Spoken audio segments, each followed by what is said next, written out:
గుంటూరు జిల్లా వట్టిచెరుకూరులో విషాదం జరిగింది. చెరువులో మునిగి బీసీ వసతి గృహ విద్యార్థి మృతి చెందాడు. మరింత సమాచారం మా ప్రతినిధి ఎస్పీ చంద్రశేఖర్ అడిగి తెలుసుకుందాం.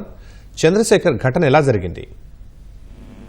శర్మ, గుంటూరు జిల్లా వట్టిచెరుకూరులో బీసీ వసతి గృహం ఉంది. ఇక్కడ దాదాపు 40 మంది విద్యార్థులు ఇక్కడ ఉండి చదువుకుంటూ ఉన్నారు. అయితే వారికి సరైనటువంటి నీటి వసతి లేదు.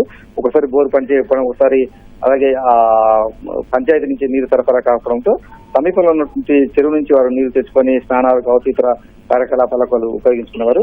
ఇవాళ కూడా నీళ్లు దాని కారణంగా వాళ్ళందరూ కూడా విద్యార్థులు సమీపంలో ఉన్నటువంటి చెరువు దగ్గరికి వెళ్లారు నీరు తీసుకొచ్చేందుకు. అయితే ఆ నీరు తీసుకొచ్చే క్రమంలో కొంత ఇప్పుడు వేసవి కాలం కాబట్టి నీళ్లు కొంత అడుగంటిపోయి ఉన్నాయి.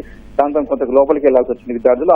ఆ వెళ్లిన క్రమంలో 3 విద్యార్థులు పొరపాటున జారి చెరువులో పడిపోయారు. ఒకరిని కాపాడడానికి ఒక క్రమంలో 3 కూడా లోపలికి పడిపోయిన క్రమంలో ఆ పక్కన ఉన్నటువంటి విద్యార్థులు కేకలు వేయడంతో గ్రామస్తులు వచ్చి ఇద్దరిని రక్షించారు.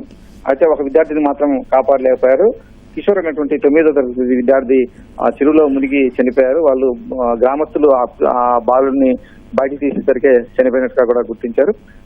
ఈ చనిపోయినటువంటి విద్యార్థి పల్నాడు జిల్లా వెల్లూరు మండలం గంగులకుంట గ్రామంగా అధికారులు తెలిపారు.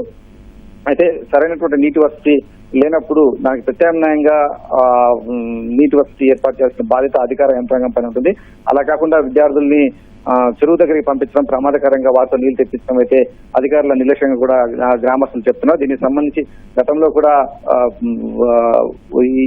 ఇలా పిల్లలు ఇబ్బంది పడుతున్న దృశ్యాలు కూడా గ్రామస్తులు చూసి అది సరికాదని విషయం అధికారులకు చెప్పినప్పుడు కూడా వాటి నుంచి సరైన స్పందన లేదు. కానీ పట్టించుకోకుండానే ఉండడం వల్ల ఇప్పుడు ఒక విద్యార్థి చనిపోవాల్సినటువంటి దారుణమైన పరిస్థితి ఏర్పడింది. ఇది ఆ కుటుంబంలో తీవ్ర విషాదాన్ని నింపిందని చెప్పాలి.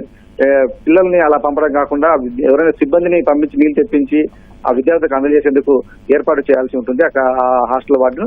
కానీ అందుకు భిన్నంగా విద్యార్థులను చెరువు వద్దకు వెళ్లి తెచ్చుకోవాలని సూచించడమే ఈ ప్రమాదానికి కారణంగా చెప్పుకోవచ్చు. ఎందుకంటే 9వ తరగతి 8వ తరగతి విద్యార్థులు కాబట్టి వాళ్ళకి పెద్ద వయసు ఉండదు. కొంతమందికి ఈత వచ్చు, కొంతమంది ఈత రాకుండా ఉంటారు. కాబట్టి వాళ్ళను ఆ ప్రమాదంలోకి నెట్టేటువంటి చర్యగా కూడా దీన్ని చెప్తున్నారు. ఇది వార్డెన్ నిర్లక్ష్యము, అధికారుల యొక్క నిర్లక్ష్యం దీనిలో స్పష్టంగా కనిపిస్తుందని చెప్పి గ్రామస్తులు ఆరోపిస్తూ ఉన్నారు.